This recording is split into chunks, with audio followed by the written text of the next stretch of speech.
David Chen stared at his phone screen, watching his company's stock price drop another 2 points.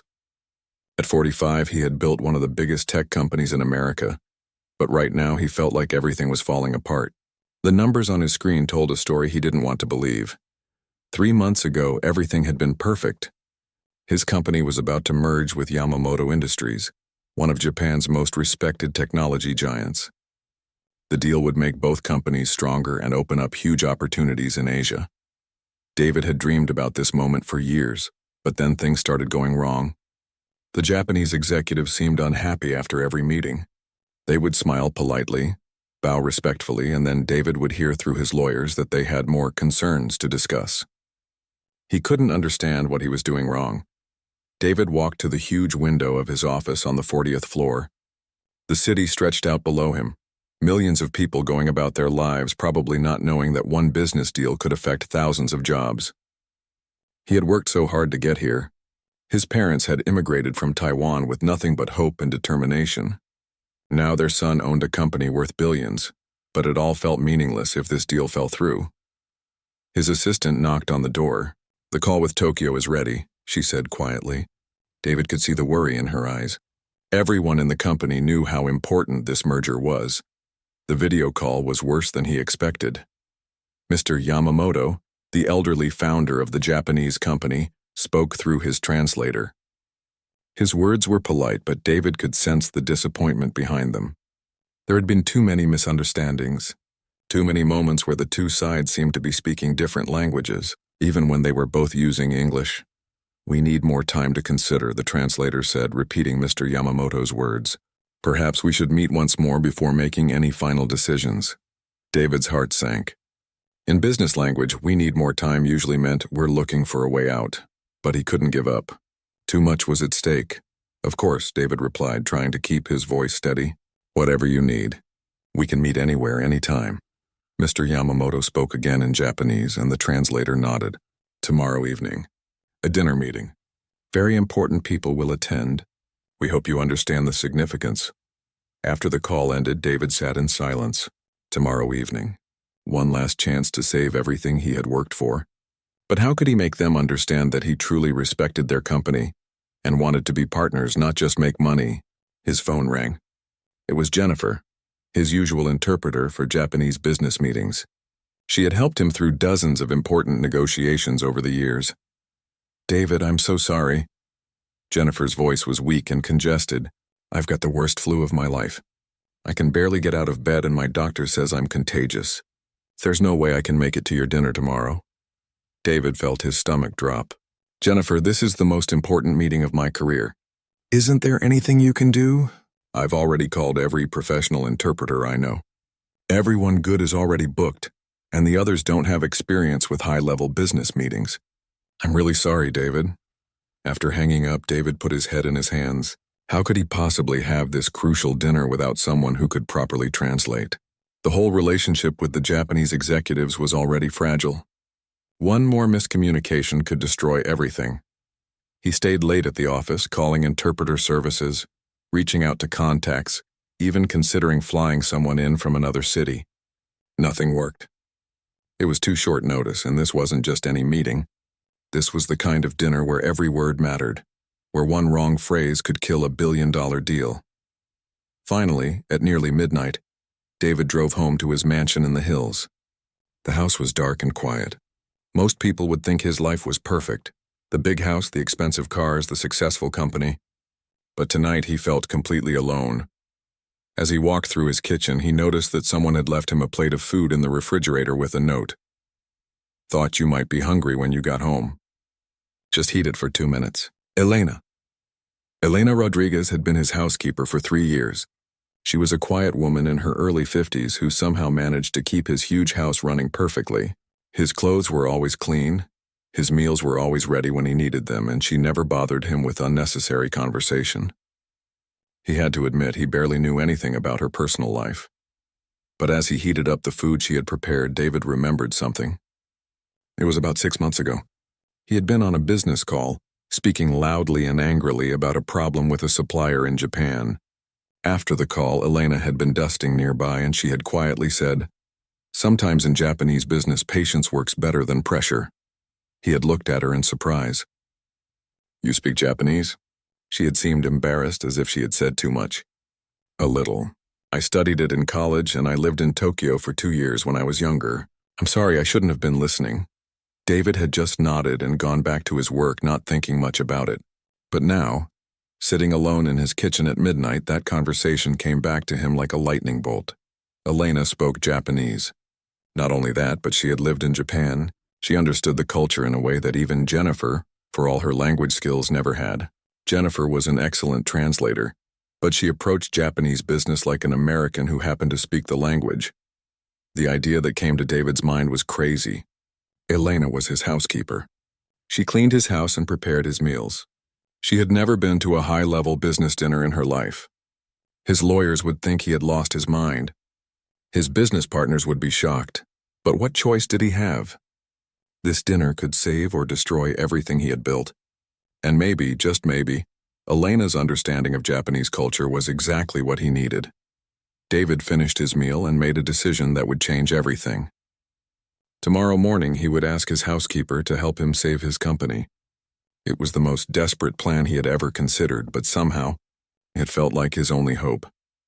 As he turned off the lights and headed to bed, David realized that sometimes the help you need most comes from the most unexpected places. He just hoped Elena would say yes. The next morning, Elena was organizing David's study when she heard footsteps behind her. She turned to find him standing in the doorway, looking nervous in a way she had never seen before. In all the 3 years she had worked for him, David had always seemed confident, always in control. Today was different. Elena, I need to ask you something, he said, his voice hesitant, and I know this is going to sound crazy. She set down the papers she was organizing and gave him her full attention. Something in his tone told her this wasn't about his schedule or his dry cleaning. David explained everything.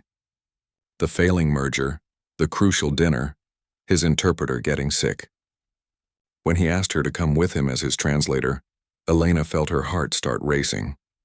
She looked down at her hands, thinking about all the reasons this was a terrible idea. Mr. Chen, I don't know if I'm the right person for this, she said quietly. I haven't used my Japanese in a business setting for over 20 years. And I'm not like the people you usually work with. David sat down across from her, something he had never done before. Usually their conversations happened while he was rushing somewhere else. Elena, I've watched you for 3 years. You see things other people miss. You understand people. And right now, I need someone who can help me connect with these executives, not just translate words. Elena thought about her own story, the one David had never asked about.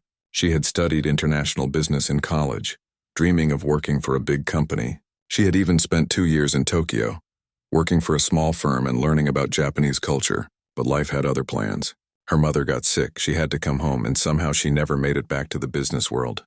If I do this, she said slowly, you need to understand something. Japanese business isn't like American business. It's not just about the deal. It's about respect, relationships, trust. They need to feel like you see them as people, not just dollar signs. David nodded eagerly. Whatever you think I need to know, I'll listen. That afternoon, Elena did something she hadn't done in years. She went shopping for business clothes. Standing in the department store, looking at the expensive dresses and suits, she felt completely out of place. The saleswoman looked at her with barely hidden judgment, probably wondering if she could actually afford anything. Elena ended up buying a simple black dress and jacket, nothing fancy but appropriate. As she looked at herself in the mirror, she wondered if she was making a huge mistake. These people would take one look at her and know she didn't belong in their world. But then she thought about David's desperate expression that morning, and she knew she had to try. The dinner was at the Grandview Club, one of the most exclusive private clubs in the city. Elena had heard about it but never imagined she would actually walk through its doors. As David's car pulled up to the entrance, she saw valets in crisp uniforms and women in designer gowns stepping out of luxury vehicles. You sure about this? David asked, sensing her nervousness. No, Elena admitted, but let's do it anyway. Inside, the club was everything she had expected. Crystal chandeliers, oil paintings in gold frames, and the quiet hum of very wealthy people conducting very important business. Elena felt every eye in the room notice her as she walked beside David. She could practically hear them wondering who she was and why she was there. David introduced her to his business team, his lawyer, his chief financial officer, and his head of international development. They were polite but confused. She could see the questions in their eyes. Who was this woman and why was she here instead of Jennifer? Elena will be handling translation tonight, David explained simply, not offering any more details. Then the Japanese delegation arrived, and Elena felt the atmosphere in the room change immediately. Mr. Yamamoto entered first, a distinguished man in his 70s with silver hair and a formal bearing. Behind him came 3 younger executives, each dressed perfectly and moving with quiet dignity. Elena watched their faces as David's team approached them. She saw the slight tension in Mr. Yamamoto's shoulders, the way the younger executives hung back slightly, the polite but distant smiles. These were not the expressions of people excited about a business partnership. These were the faces of people who were here out of obligation, not enthusiasm. David stepped forward to greet them, his hand extended for a handshake. Elena noticed how Mr. Yamamoto's bow was slightly shorter than it should have been, how his handshake was brief and formal. In Japanese culture, these small details spoke volumes. As they were seated for dinner, Elena positioned herself where she could see everyone's faces. She had learned long ago that in Japanese business, what people didn't say was often more important than what they did say. The conversation started politely, with discussion about the weather and their flights. But Elena could sense the underlying tension. David was trying to be friendly, but his American directness was coming across as pushy. When he made jokes, the Japanese executives smiled politely but didn't laugh. When he spoke enthusiastically about the merger, they nodded, but their eyes remained cautious. One of the younger executives, Mr. Takeshi, made a comment in Japanese to his colleague. Elena translated it in her head. He seems more interested in our market share than our company values. The colleague responded quietly. My grandfather always said you can judge a man's character by how he treats those he considers beneath him. Elena glanced around the table. David's team was focused on the business discussion, completely missing these subtle exchanges. They didn't realize that the Japanese executives were essentially interviewing David's character, not just reviewing his business proposal. Mr. Yamamoto asked about David's company culture, and David launched into a presentation about productivity metrics and profit margins. Elena watched the Japanese executives' faces grow more distant with each number David quoted. Then something happened that made Elena's heart sink. David's phone buzzed, and without thinking, he glanced at it during Mr. Yamamoto's response. It was just for a second, but Elena saw the flash of displeasure cross the older man's face. In Japanese culture, such a gesture during a formal dinner was deeply disrespectful. The youngest executive whispered something in Japanese that made Elena's stomach clench. Does he think we're boring him? As the evening progressed, Elena could see the invisible walls growing higher between the two sides. David was trying harder and harder to make his case, but his intensity was having the opposite effect. The more passionate he became about the business benefits, the more the Japanese executive seemed to withdraw. She found herself in an impossible position. She was supposed to just translate, but she could see the real conversation happening beneath the surface. She could see the deal slipping away with every misunderstood gesture and every cultural misstep. During a brief pause in conversation, Mr. Yamamoto looked directly at Elena and said something in Japanese that surprised her. You understand what's really happening here, don't you? Elena met his eyes and nodded slightly. For a moment, she felt a connection with this distinguished businessman who was watching his potential partner fail to see beyond his own perspective. The question was, what could she do about it? She was just the translator, just the help. But she was also the only person in the room who could see that this dinner was about to become a disaster. As the main course arrived, Elena could feel the tension in the room growing thicker. David's enthusiasm was starting to feel desperate, and she could see it in the way he kept leaning forward, speaking faster, his hands moving more as he tried to make his points. The Japanese executives, meanwhile, seemed to be pulling back into themselves, their responses becoming shorter and more formal. Elena had been translating faithfully, word for word, but each exchange felt like watching a slow-motion car crash. David would make what he thought was a compelling business argument, and she would translate it into perfect Japanese. But she could see from Mr. Yamamoto's expression that the words weren't landing the way David intended. When David started talking about maximizing synergies and leveraging core competencies, Elena watched the youngest Japanese executive, Mr. Hiroshi, glance at his watch. In her years in Tokyo, she had learned that such gestures were like silent screams in Japanese business culture. The numbers speak for themselves, David continued, pulling out his tablet to show projected revenue charts. In the first year alone, we're looking at a 30% increase in market penetration. As Elena translated this, she saw Mr. Yamamoto's assistant lean over to whisper something to his boss.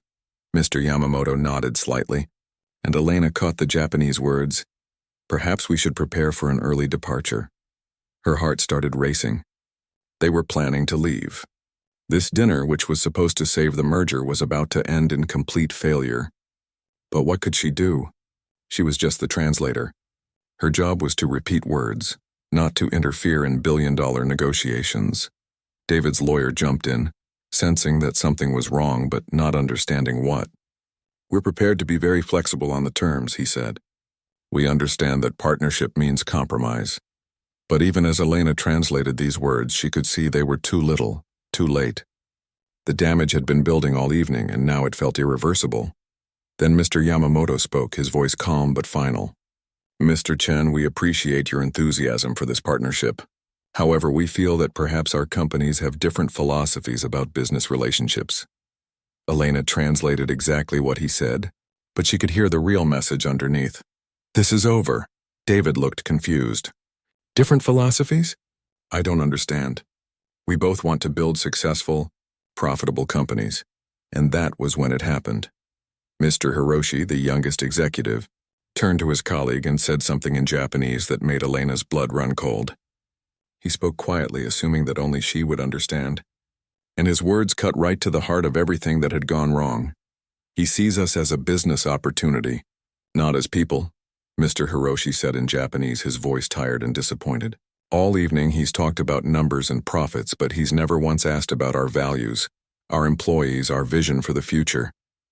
He treats that woman like she's invisible, just there to serve him, and that tells me everything I need to know about his character." Elena felt like the air had been sucked out of the room. Mr. Hiroshi wasn't just talking about the business deal anymore. He was talking about her, about how David treated her, and using that as a measure of David's worthiness as a partner. The other executives nodded in agreement. Mr. Yamamoto added quietly in Japanese, "In our culture, we believe you can judge a leader by how he treats those who can do nothing for him." This man has had that woman translating for hours, and he hasn't even offered her water. Elena realized with horror that they were right. David hadn't introduced her properly, hadn't made sure she was comfortable, hadn't even acknowledged her presence beyond her function as a translator. To him, she was just a tool to help him get what he wanted, and the Japanese executives had noticed everything. Mr. Yamamoto stood up slowly, signaling that the dinner was ending. "Perhaps we should continue this conversation at another time," he said in English, his tone polite but unmistakably final. Elena felt panic rising in her chest. She could see David's confusion turning to desperation as he realized the evening was falling apart, but he had no idea why. His lawyer and CFO were exchanging worried glances, trying to figure out what had gone wrong. "Is there something specific that's concerning you?" David asked, standing as well. "We can address any issues you might have." Mr. Yamamoto smiled sadly. "Mr. Chen, some things cannot be addressed with negotiations. They must be felt in the heart." As Elena translated these words, she found herself at the most important crossroads of her life. She could continue to play her role as the invisible translator, watch this deal collapse, and go back to cleaning David's house tomorrow morning. It would be safe, predictable, and no one would blame her for anything. Or she could do something that terrified her more than anything she had ever considered. She could speak up, risk her job, risk embarrassing herself in front of these powerful people, and try to save a situation that might already be beyond saving. Elena thought about her own dreams, the ones she had put aside 20 years ago. She thought about the young woman who had once believed she could make a difference in the business world before life convinced her to settle for staying invisible. She thought about David, who, despite all his flaws, had trusted her enough to bring her here tonight. She thought about all the employees at both companies whose jobs depended on this merger working out. But mostly, she thought about the truth. The truth that no one else in this room could see, that she was the only one who could reveal. Mr. Yamamoto was reaching for his coat when Elena made her decision. Her hands were shaking, and her heart was pounding so hard she was sure everyone could hear it, but she knew she couldn't let this moment pass. "Mr. Yamamoto," she said in Japanese, her voice barely above a whisper. Everyone in the room turned to look at her. David's face showed complete shock that she had spoken without being asked to translate. The Japanese executives looked surprised but curious. This was the moment when Elena Rodriguez, the invisible housekeeper, stepped into the light. "May I say something?" She continued in Japanese, her voice growing stronger. "I think there's been a misunderstanding tonight, and I might be the only person who can explain it." Mr. Yamamoto studied her face for a long moment, then nodded slowly. "Please speak." Elena took a deep breath, knowing that whatever she said next would change everything. There was no going back to invisible now. She was about to either save this deal or destroy her own life trying. The room fell completely silent, waiting for her to find the words that might bridge two worlds that seemed impossibly far apart. In that silence, Elena felt something she hadn't experienced in 20 years, the feeling that her voice actually mattered. Elena's heart was beating so fast she thought it might jump out of her chest.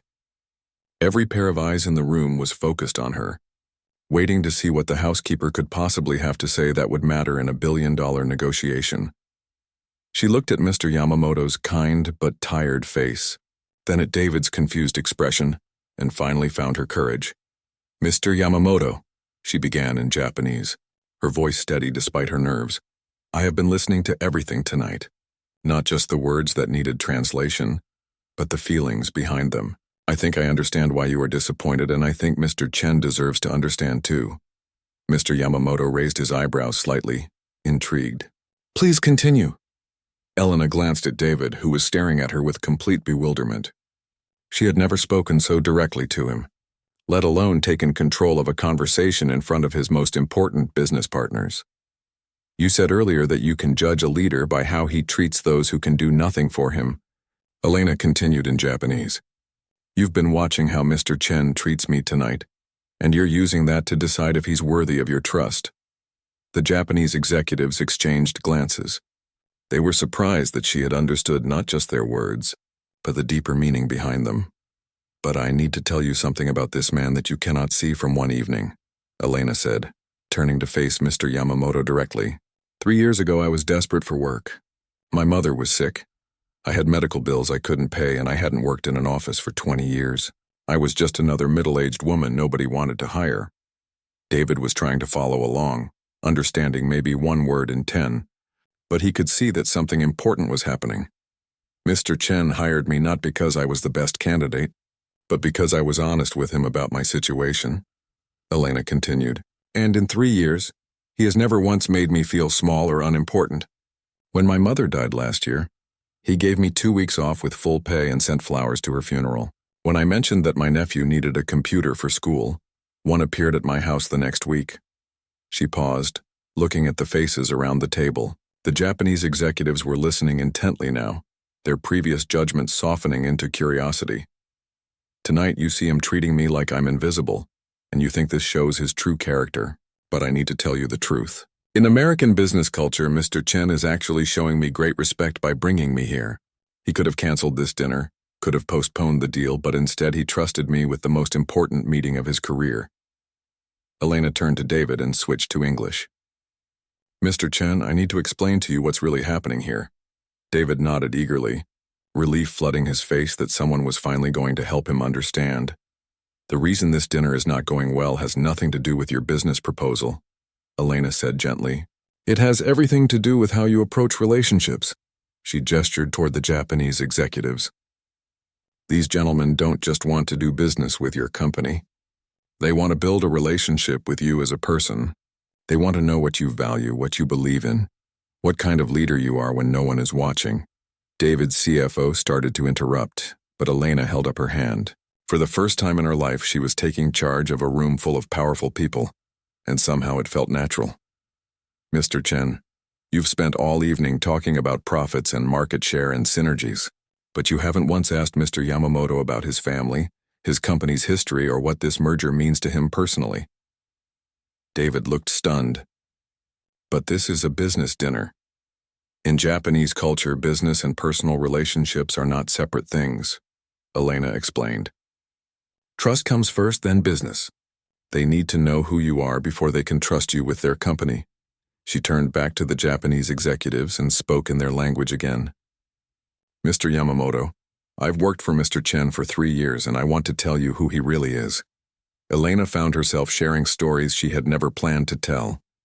She talked about how David still called his elderly parents every Sunday, speaking to them in Chinese and always asking about their health. She mentioned how he had quietly donated millions to help immigrant families in their city, never seeking publicity for it. She described how he had refused to lay off workers during a difficult year, instead taking a pay cut himself to keep everyone employed. He is not perfect, Elena admitted in Japanese. He works too much. He forgets to eat meals, and yes, sometimes he treats business relationships like mathematical equations. But his heart is good, and his respect for your company is real. Mr. Yamamoto listened to every word, his expression thoughtful. When Elena finished, he was quiet for a long moment. Then he did something that surprised everyone. He stood up and walked over to David, but instead of offering a handshake, he bowed deeply. Mr. Chen, he said in careful English, I apologize. We have not given you a fair chance to show us who you are. David looked confused but instinctively bowed back, though not quite as deeply. Elena realized this was her moment to bridge the gap completely. Mr. Chen, she said, Mr. Yamamoto would be honored if you would share why this partnership is important to you personally, not just financially. For the first time all evening, David stopped thinking like a businessman and started thinking like a human being. He looked at Mr. Yamamoto's weathered face and saw not just a potential partner, but a man who had built something meaningful and was trusting David to help protect it. Mr. Yamamoto, David began slowly, my parents came to this country with nothing. They worked in factories and restaurants their whole lives so I could have opportunities they never had. When I built my company, I promised myself it would be something that made them proud, something that helped other people achieve their dreams too. Elena translated, watching Mr. Yamamoto's face soften as he heard these words. Your company represents everything I admire about Japanese business, David continued, his voice growing more confident. Quality, integrity, respect for employees, building things that last. I don't just want to merge our companies for profit. I want to learn from you, to make sure that what we build together honors both of our values. As Elena translated these words, she saw something beautiful happen. The walls that had been building all evening began to crumble. Mr. Yamamoto's formal expression melted into a genuine smile. Now I understand, Mr. Yamamoto said in Japanese to Elena. This is a man we can work with. But the transformation wasn't complete yet. Elena had one more thing to do, something that would change not just this deal, but David's entire understanding of the people around him. Mr. Chen, she said, turning to face him directly, there's something else you need to know about tonight. Elena took a deep breath, knowing that what she was about to say would either complete the bridge she had started building or burn it down completely. But after coming this far, she couldn't stop telling the truth. Mr. Chen, she said, looking directly into his eyes, I need you to understand something about tonight that you completely missed. David nodded, his full attention focused on her for perhaps the first time in 3 years. When you brought me here, you introduced me as just your interpreter. You didn't tell them my name. You didn't mention that I lived in Japan for 2 years. You didn't share that I understand both cultures. To them, I was invisible, just like a piece of equipment you brought to help you get what you wanted. David's face went pale as Elena's words hit him. She could see him starting to understand something that had never occurred to him before. Elena turned to address the Japanese executives in their language. Mr. Yamamoto, earlier tonight your colleagues commented that you can judge a man by how he treats those who can do nothing for him. You were right to notice how Mr. Chen treated me, but I want you to see what happened next. She gestured around the room. When this dinner started falling apart, when Mr. Chen realized he was losing everything he had worked for, he didn't blame me for not being good enough. He didn't get angry at me for failing him. Instead, he trusted me to fix what he couldn't fix himself. Mr. Yamamoto nodded slowly, beginning to see Elena's point.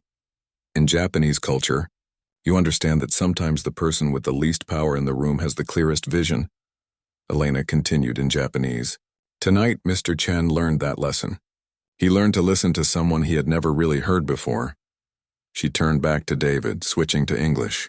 Mr. Chen, 3 hours ago you saw me as your housekeeper who happened to speak Japanese. But when you really needed help, you were willing to trust me with the most important moment of your career. That tells me something about who you really are. David was quiet for a long moment, processing everything Elena had said. When he finally spoke, his voice was softer than anyone in the room had ever heard it. Elena, I owe you an apology, he said. Not just for tonight, but for 3 years of not seeing you as the remarkable person you are. I brought you here because I needed your language skills. But what you've given me tonight is so much more valuable than translation. He turned to face Mr. Yamamoto, and Elena could see something different in his posture. The desperate businessman was gone, replaced by someone more genuine, more human. Mr. Yamamoto, Elena has taught me something tonight that I should have learned years ago. Business isn't just about numbers and strategies. It's about people trusting people, and if I can't see the wisdom of someone who works in my own house every day, how can I be trusted to see the value in a partnership with your company? Elena translated David's words, but she could see that Mr. Yamamoto was already understanding more than just the language. He was seeing David's character transform in real time. Elena, David continued, you said I trusted you with the most important moment of my career, but the truth is you saved my career and probably my company. You saw what I was too blind to see, and you had the courage to speak up when everyone else was just watching it fall apart. Mr. Yamamoto stood up again, but this time his expression was completely different. The formal distance was gone, replaced by something that looked like respect, maybe even warmth. Mr. Chen, he said in English, now I see the kind of leader you can be. A leader who learns, who listens, who allows himself to be taught by wisdom wherever it comes from. He turned to Elena and spoke to her in Japanese. Miss Rodriguez, thank you for helping us all see more clearly tonight. You have done something very brave. Elena felt tears starting to form in her eyes. In all her years of being invisible, of being overlooked, she had never imagined that her voice could matter this much. But Mr. Yamamoto wasn't finished. He looked back at David with a slight smile. Mr. Chen, I think we should discuss our partnership again. But first I have a question. You have spoken about learning from Japanese business culture. Are you prepared to learn from your own employees the way you learned from Miss Rodriguez tonight? David glanced at Elena, then at his own business team, who had been watching this entire exchange with amazement. Mr. Yamamoto, I think I'm finally ready to listen to a lot of people I should have been hearing all along. Over the next 2 hours, something magical happened. The dinner that had been heading toward disaster became the foundation for something much stronger than a simple business merger. David and Mr. Yamamoto began talking not just as potential partners, but as two men who had learned something important about leadership and trust. Elena found herself not just translating, but facilitating a real conversation about values, about building companies that serve their employees and communities, not just their shareholders. The Japanese executives shared stories about their company's history, their commitment to treating workers like family, their long-term thinking about sustainability and social responsibility. David listened in a way Elena had never seen him listen before. He asked questions about their employee programs, their community involvement, their philosophy about business ethics, and when he shared his own stories, they weren't about profit margins and market dominance, but about the people he employed and the responsibility he felt to them. As the evening wound down, Mr. Yamamoto made an announcement that surprised everyone. Mr. Chen, we would like to move forward with this partnership. But we have one condition. David tensed slightly, but Elena could see this was a different kind of condition than he might have expected. We want Miss Rodriguez to be part of our ongoing discussions, Mr. Yamamoto said. She understands both of our cultures, and she has shown tonight that she can help us communicate, not just with words, but with hearts. David turned to Elena, and she could see a question in his eyes. Elena, would you be interested in a new position? Director of International Relations? Because I think Mr. Yamamoto is right. We need someone who can help us build bridges, not just translate languages. Elena felt the world shift around her. 3 hours ago, she had been invisible. Now, She was being offered the chance to step into the business world she had left behind 20 years ago, but this time with wisdom and experience she never could have had as a young woman. "Mr. Chen," she said quietly, "I think I'd like that very much." As they all stood to leave, David did something that completed his transformation. Instead of rushing ahead with his business team, he waited for Elena, walking beside her as an equal. And when they reached the door, he turned to the Japanese executives and introduced her properly for the first time. "Gentlemen, I'd like you to meet Elena Rodriguez, our new Director of International Relations, and the person who saved our partnership tonight." Outside the restaurant, as they waited for their cars, David pulled Elena aside. "Elena, I need you to know something. What you did tonight wasn't just about saving a business deal. You taught me how to be a better leader, and probably a better person. I'll never forget that." Elena smiled, feeling something she hadn't experienced in decades, the knowledge that her voice, her wisdom, her courage could change the world, even if it was just one conversation at a time. "Mr. Chen," she said, "sometimes the most important transformations start with just one person deciding to speak the truth." As she got into the car that would take her back to her small apartment, Elena realized that tomorrow she wouldn't be going back to cleaning someone else's house. Tomorrow, she would be helping to build bridges between worlds, using all the wisdom she had gained from years of watching, listening, and understanding what really mattered. The invisible woman had finally been seen, and in being seen, she had helped others see themselves more clearly too.